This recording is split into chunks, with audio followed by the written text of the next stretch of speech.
শালা পুরা দুনিয়ারে বোকা বানাইতে পারলেও তুই আমারে বোকা বানাইতে পারবি না। পাগলের বং ধরে আর কতদিন থাকবি? সত্যি করে বল, লকার কোথায়?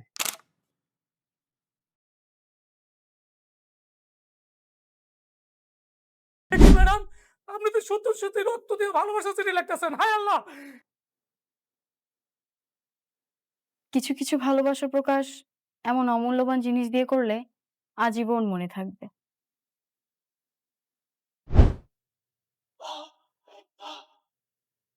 স্যার, স্যার কি হয়েছে আপনার? স্যার, কি হয়েছে আপনার? স্যার আপনি চুপ করে আছেন কেন স্যার? কথা বলেন কি হয়েছে স্যার? তোমরা তোমরা এখন কোথায় আছো? ম্যাডাম, আমি ওই যে মেট্রো স্টেশনের এইদিকে আছি ম্যাডাম। হাসপাতালের দিকে নিয়ে যাইতেছি। আপনি তাড়াতাড়ি হাসপাতালে চলে আসেন ম্যাডাম।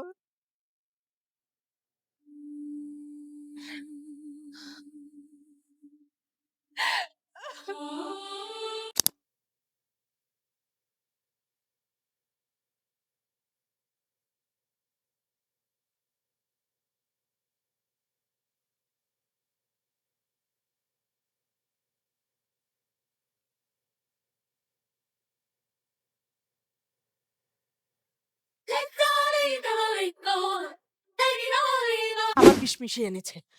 আমি ওই পানি খাবো না। যা যা নিয়ে যা এখান থেকে। না, বিষ নাই, পানি, একেবারে ফ্রেশ পানি। এই গাধার বাচ্চা, তুই আবার বিষ নিয়ে এসেছিস, যা এখান থেকে। আরে মা, পানি তো ফ্রেশই দেখাচ্ছে। বন্ধুরা, আপনারা কি সত্যিই ভেবেছেন আমাদের সবার প্রিয় গোলাম এত সহজেই মারা যাবে? দুনিয়ার টাকার গোলাম নাটকের ১৫ নম্বর পর্বে গোলামের বুকে আর মাথায় যেভাবে নির্মমভাবে গুলি করা হলো, রক্তে ভেসে গেল পুরো রাস্তা, তা দেখে বুকটা কেঁপে ওঠেনি এমন দর্শক মনে হয় খুঁজে পাওয়া যাবে না।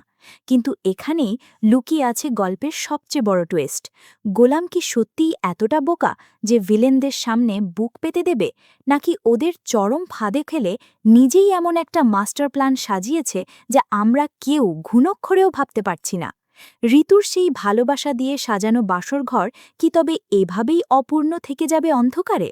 চলুন আজকের ভিডিওতে গোলামের এই গুলি খাওয়ার পেছনের আসল রহস্য আর আগামী পর্বের ফাটাফাটি সব আপডেট নিয়ে একদম বিস্তারিত আড্ডা দেওয়া যাক।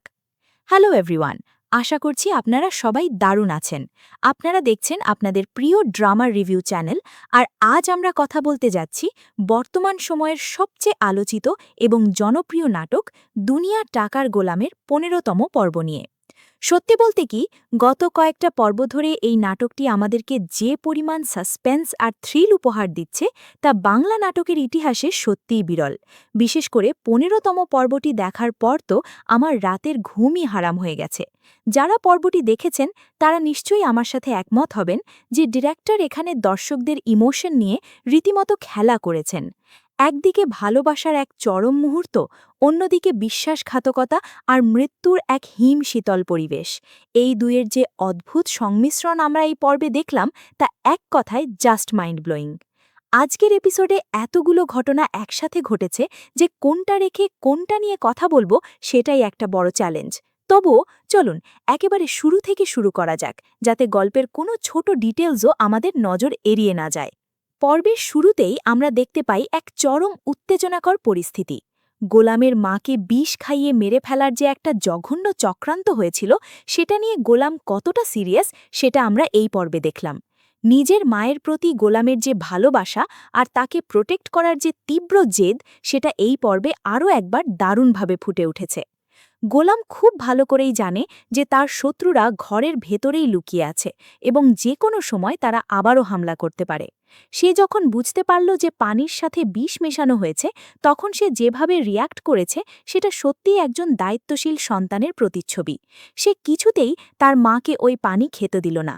এই দৃশ্যটি থেকে একটা জিনিস খুব পরিষ্কার, যে গোলাম হয়তো বাইরের দুনিয়ায় একজন রাফ অ্যান্ড টাফ মানুষ, টাকার জন্য হয়তো সে অনেক কিছুই করতে পারে, কিন্তু নিজের পরিবারের ক্ষেত্রে সে কোনোভাবেই আপোস করতে রাজি নয়।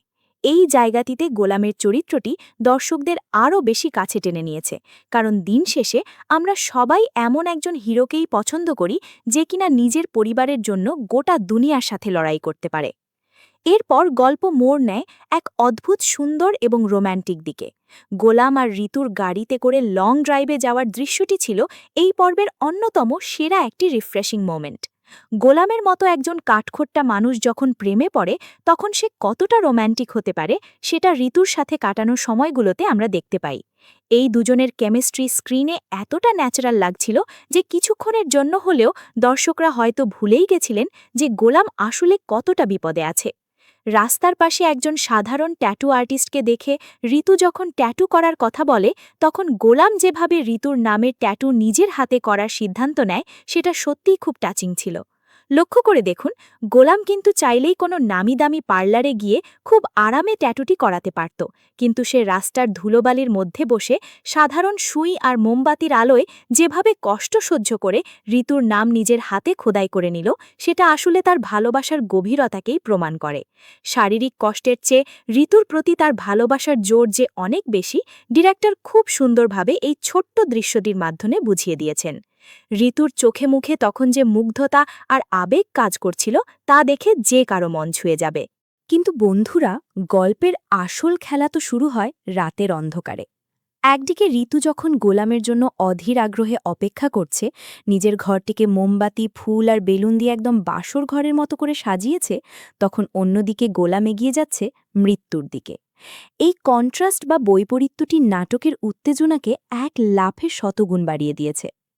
ঋতু তার ভালোবাসার মানুষের জন্য একটা সুন্দর ভবিষ্যতের স্বপ্ন বুনছে, কাগজে লিখছে আমি তোমাকে অনেক ভালোবাসি, আর এদিকে ভিলেনরা হন্যে হয়ে খুঁজছে সেই রহস্যময় লকার নাম্বার 92। এই লকার নাম্বার 92 নিয়ে দর্শকদের মনে আগে থেকেই অনেক জল্পনা কল্পনা ছিল। ভিলেনদের বস যে কোনো মূল্যে এই লকারের সন্ধান চায়, আর গোলাম সেটা খুব ভালো করেই জানে। গোলাম যখন ভিলেনদের ওই নির্দিষ্ট জায়গায় নিয়ে যায় তখন আমরা সবাই ভেবেছিলাম যে এবার হয়তো লকারের আসল রহস্য ভেদ হবে। গোলাম একটা কাঠের বাক্স দেখিয়ে বলে যে এটাই সেই লকার, কিন্তু বক্সের গায়ে লেখা ছিল রহিমের লকার। এই দৃশ্যটি প্রমাণ করে যে গোলাম কতটা ধুরন্ধর এবং সে আসলে ভিলেনদের সাথে একটা বড় রকমের মাইন্ড গেম খেলছিল। সে চেয়েছিল ভিলেনদের বোকা বানিয়ে তাদের আসল উদ্দেশ্যটা ফাঁস করতে। তবে এরপর যা ঘটল সেটার জন্য আমরা কেউই হয়তো মানসিকভাবে প্রস্তুত ছিলাম না। ভিলেনদের বস যখন বুঝতে পারে যে গোলাম তাদের সাথে প্রতারণা করেছে তখন সে কোনো কিছু চিন্তা না করেই সরাসরি গোলামকে গুলি করে বসে। একটা নয়, বরং পরপর বেশ কয়েকটা গুলি। গোলাম মাটিতে লুটিয়ে পড়ে, তার মাথা এবং বুক থেকে গল গল করে রক্ত ঝরতে থাকে। এই দৃশ্যটি দেখে আমার মতো অনেক দর্শকেরই হয়তো হার্টবিট কিছুক্ষণের জন্য মিস হয়ে গিয়েছিল। এটা কিভাবে সম্ভব? আমাদের হিরো কি তবে এভাবেই শেষ হয়ে গেল? গোলামের মতো একজন মাস্টার মাইন্ড কি সত্যিই ভিলেনদের এই সহজ ফাঁদে পাজিয়ে নিজের জীবনটা দিয়ে দিল? এরপর আমরা দেখি পুলিশ বা গোয়েন্দা সংস্থার মতো দেখতে কিছু লোক গোলামকে উদ্ধার করে অ্যাম্বুলেন্সে নিয়ে যাচ্ছে। অ্যাম্বুলেন্সের ভেতরের দৃশ্যটি ছিল ভীষণ ইমোশনাল। একজন মানুষ কান্নায় ভেঙে পড়ে ফোনে কাউকে জানাচ্ছে যে গোলামকে গুলি করা হয়েছে। সব মিলিয়ে পরিস্থিতি এমন একটা জায়গায় গিয়ে দাঁড়িয়েছে যে মনে হচ্ছে গোলামের আর বাঁচার কোনো আশাই নেই। আর ঠিক সেই একই সময়ে অন্য প্রান্তে ঋতুর ঘরে আমরা দেখতে পাই এক অমঙ্গলের ছায়া। ঋতুর হাত থেকে হঠাৎ করে কাঁচের বাটি পড়ে ভেঙে যায়। আমাদের সমাজে কাঁচ ভাঙাকে একটা অশুভ লক্ষণ হিসেবে ধরা হয়। ঋতু মনের মধ্যে এক অদ্ভুত অস্থিরতা অনুভব করতে থাকে। তার বুকের ভেতরটা যেন অজানা কোনো এক ভয় কেঁপে ওঠে। সবচেয়ে ভয়ঙ্কর দৃশ্যটি ছিল যখন মোমবাতির আগুন থেকে ঋতু এবং গোলামের একসাথে থাকা ছবিটিতে আগুন ধরে যায় এবং ছবিটি পুড়তে শুরু করে। এই সিম্বলিক দৃশ্যটি দিয়ে ডিরেক্টর আসলে আমাদেরকে একটা বড় মেসেজ দিয়েছেন। হয়তো এই আগুন শুধু ছবিতেই লাগেনি, বরং ঋতু আর গোলামের ভালোবাসার স্বপ্নের ঘরেও লেগেছে। ঋতুর সাজানো সেই বাসর ঘর, তার বুক ভরা ভালোবাসা, সব যেন এক নিমেষেই ওই ছবির মতো ছাই হয়ে যাওয়ার উপক্রম হয়েছে। এই দৃশ্যগুলো দেখতে দেখতে দর্শকদের চোখে পানি চলে আসাটা খুবই স্বাভাবিক। এবার আসুন সবচেয়ে গুরুত্বপূর্ণ অংশে, অর্থাৎ আগামী পর্বে কি ঘটতে পারে বা এই পুরো ঘটনার পেছনের আসল কাহিনী কি হতে পারে সেটা নিয়ে একটু গভীরভাবে বিশ্লেষণ করা যাক। আমার প্রথম এবং সবচেয়ে স্ট্রং প্রেডিকশন হল গোলাম মারা যায়নি এবং এই পুরো গুলি খাবার ঘটনাটি গোলামের নিজের সাজানো একটা মাস্টার প্ল্যান। আপনারা একটু ঠান্ডা মাথায় চিন্তা করে দেখুন, গোলামের মতো একজন বুদ্ধিমান ছেলে যে কিনা লকার নাম্বার 92 এর আসল রহস্য জানে এবং জানে যে ভিলেনরা তাকে মেরে ফেলার জন্য মুখিয়ে আছে, সে কি কোনো ধরনের প্রোটেকশন ছাড়া একা একা গিয়ে ওদের সামনে গিয়ে দাঁড়াবে? কক্ষণই না। আমার মনে হয় গোলাম আগে থেকেই জানত যে ওরা তাকে গুলি করবে, তাই সে হয়তো শর্টের নিচে কোনো বুলেট প্রুফ ভেস্ট পরে গিয়েছিল, আর মাথার যে রক্ত আমরা দেখেছি সেটা হয়তো কোনো ফেক ব্লাড প্যাকের কামাল। কিন্তু আপনারা প্রশ্ন করতে পারেন যে গোলাম এমন একটা ভয়ঙ্কর ঝুঁকি কেন নিতে যাবে? এর পেছনে একটা খুব লজিক্যাল কারণ থাকতে পারে। গোলাম হয়তো আন্ডারওয়ার্ল্ডের ওই বড় বস এবং তার গ্যাংয়ের হাত থেকে চিরতরে মুক্তি পাওয়ার জন্য নিজেকে মৃত প্রমাণ করতে চাইছে। একবার যদি ভিলেনরা বিশ্বাস করে নেয় যে গোলাম মারা গেছে, তাহলে তারা আর তাকে খুঁজবে না। তখন গোলাম পর্দার আড়ালে থেকে নিজের আসল খেলাটা খেলতে পারবে। সে আন্ডারগ্রাউন্ডে থেকে ভিলেনদের সব অপকর্মের প্রমাণ জোগাড় করে তাদের ধ্বংস করার একটা মোক্ষম সুযোগ পাবে। লক্ষ্য করে দেখুন, গুলি লাগার পর খুব দ্রুতই সেখানে এমন কিছু মানুষ চলে আসে যাদের পরনে ছিল সাদা শার্ট আর টাই। এদের দেখে সাধারণ গ্যাং মেম্বার মনে হয়নি, বরং পুলিশ বা সিআইডি অফিসার বলে মনে হয়েছে।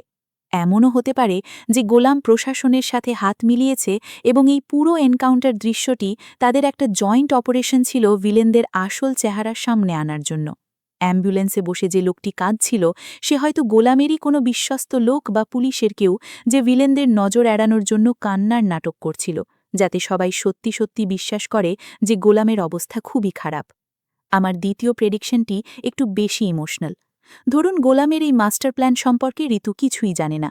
আগামী পর্বে যখন ঋতু জানতে পারবে যে গোলাম গুলিবিদ্ধ হয়েছে এবং হাসপাতালে মৃত্যুর সাথে লড়ছে, তখন তার রিয়াকশনটা কেমন হবে? ঋতু হয়তো পাগল প্রায় হয়ে হাসপাতালে ছুটে যাবে, তার সেই সাজানো বাসরঘরের স্বপ্ন ভেঙে চুরমার হয়ে যাবে। দর্শকদের জন্য এই পর্বটি হতে যাচ্ছে রীতিমতো একটা টিয়ার জর্কার বা চরম আবেগময় পর্ব। ঋতুর কান্নায় হয়তো হাসপাতালের বাতাস ভারী হয়ে উঠবে। সত্যি সত্যিই গোলাম গুলি খেয়ে থাকে এবং এটা কোনো নাটক না হয়, তবে গোলামকে সারিয়ে তোলার জন্য ঋতুর যে সংগ্রাম, সেটা হবে দেখার মতো। হয়তো কোমাতে থাকা গোলাম ঋতুর ভালোবাসার টানেই আবার ফিরে আসবে, কারণ বাংলা নাটকে আমরা প্রায়ই দেখি যে ভালোবাসার শক্তি মৃত্যুকেও জয় করতে পারে। ঋতু যেভাবে নিজের হাতে কাগজে লিখেছিল, আমি তোমাকে অনেক ভালোবাসি, সেই ভালোবাসার জোর কখনোই বৃথা যেতে পারে না। আরেকটি গুরুত্বপূর্ণ বিষয় জানিয়ে কথা না বললেই নয়, তা হল লকার নাম্বার 92। এই লকারের ভেতরে আসলে কি আছে? আমার প্রেডিকশন হল ওই লকারের ভেতরে এমন কোনো গোপন ডকুমেন্টস বা পেন ড্রাইভ আছে যা দিয়ে ওই মাফিয়া বসের পুরো সাম্রাজ্য 1 সেকেন্ডে ধ্বংস করে দেওয়া সম্ভব। হয়তো সেখানে অবৈধ অস্ত্রের ব্যবসার ব্লুপ্রিন্ট, কালো টাকার হিসাব অথবা এমন কোনো গোপন তথ্য আছে যা প্রশাসনের কাছে গেলে ভিলেনদের আর রক্ষা থাকবে না। গোলাম এই লকারের খোঁজ পেয়েছিল বলেই সে সবার টার্গেটে পরিণত হয়েছে। ভিলেনদের বস যখন দেখল যে বক্সের গায়ে রহিবন লকার লেখা, তখন সে বুঝতে পেরেছে যে গোলাম তাকে ধোঁকা দিয়েছে এবং আসল লকার এখনও নিরাপদেই কোথাও লুকানো আছে। আগামী পর্বগুলোতে এই লকার নাম্বার 92কে কেন্দ্র করে আরও অনেক বড় ধরনের অ্যাকশন আর থ্রিলার আমরা দেখতে পাব। ভিলেনরা যখন বুঝবে যে গোলাম হয়তো এখনও বেঁচে আছে, তখন তারা আবার তাকে আক্রমণ করার চেষ্টা করবে এবং এবার হয়তো লড়াইটা হবে আরও বেশি ভয়ঙ্কর। এছাড়া গোলামের মায়ের বিষয়টা নিয়ে ভাবলে বোঝা যায় যে শত্রুরা এখনও গোলামের বাড়ির ভেতরেই আছে। গোলামকে যদি সবাই মৃত বলে ধরে নেয়, তবে বাড়ির ভেতরের সেই বেঈমানগুলো হয়তো এবার সরাসরি গোলামের মায়ের ওপর আক্রমণ করতে পারে। তখন কে বাঁচাবে তাকে? আমার ধারণা গোলাম আড়ালে থাকলেও সে এমন কোনো সিকিউরিটি সিস্টেম বা বিশ্বস্ত লোক রেখে যাবে যে তার অবর্তমানে তার মা এবং ঋতুকে প্রোটেক্ট করবে। হয়তো ঋতুই এবার সাহসী হয়ে উঠবে এবং গোলামের পরিবারের হাল ধরবে। ঋতু শুধু একজন লাজুক প্রেমিকাই নয়, পরিস্থিতির শিকারে সে হয়তো একজন প্রতিবাদী নারী হয়ে উঠবে যে নিজের ভালোবাসার মানুষের শত্রুদের চরম শিক্ষা দিতে পিছপা হবে না। সব মিলিয়ে বলতে গেলে দুনিয়া টাকার গোলাম নাটকের আগামী পর্বগুলো হতে যাচ্ছে সাসপেন্সে ভরপুর। পরতে পরতে লুকিয়ে থাকবে রোমাঞ্চ আর টুইস্ট। গোলাম কি সত্যিই মৃত্যুর মুখে ঢলে পড়বে, নাকি ফিনিক্স পাখির মতো ছাই থেকে আবার নতুন করে জন্ম নেবে? ঋতুর ভালোবাসার কি হবে? মাফিয়া বসের শেষ পরিণতিই বা কী হবে? এই সব প্রশ্নের উত্তর জানতে হলে আমাদের অবশ্যই চোখ রাখতে হবে পরবর্তী পর্বগুলোতে। ডিরেক্টর সাইদুর রহমান সবুজ ভাই যেভাবে গল্পটিকে সাজাচ্ছেন, তাতে করে প্রতিটা পর্বই দর্শকদের মনে একটা স্থায়ী দাগ কেটে যাচ্ছে। সিনেমাটোগ্রাফি, ব্যাকগ্রাউন্ড মিউজিক আর সর্বোপরি অভিনয় শিল্পীদের অনবদ্য পারফরমেন্স সব মিলিয়ে এই নাটকটি বর্তমান সময়ের অন্যতম সেরা একটি প্রজেক্টে পরিণত হয়েছে। বন্ধুরা, আজকের রিভিউ এবং প্রেডিকশন নিয়ে আপনাদের কি মতামত? আপনাদের কি মনে হয় গোলাম আসলেই মারা গেছে, নাকি এটা তার কোনো চালাকি? আর লকার নাম্বার 92তেই বা কি লুকিয়ে থাকতে পারে? আপনাদের সব চিন্তা, থিওরি আর প্রেডিকশন অবশ্যই আমাকে নিচে কমেন্ট করে জানাবেন। আমি সবার কমেন্ট পড়ি এবং আপনাদের লজিক্যাল থিওরিগুলো নিয়ে পরবর্তী ভিডিওতে আলোচনা করার চেষ্টা করব। আর হ্যাঁ, ভিডিওটি যদি আপনাদের একটুও ভালো লেগে থাকে তাহলে ভিডিওতে একটা বড়সড় লাইক দিতে ভুলবেন না। আপনাদের একটা লাইক আমাকে আরও ভালো ভালো কন্টেন্ট বানাতে অনেক বেশি মোটিভেট করে।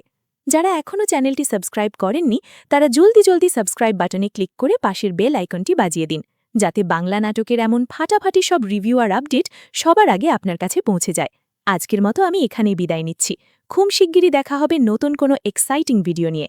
সেই পর্যন্ত সবাই ভালো থাকবেন, সুস্থ থাকবেন এবং অবশ্যই বাংলা নাটকের সাথেই থাকবেন। আল্লাহ হাফেজ।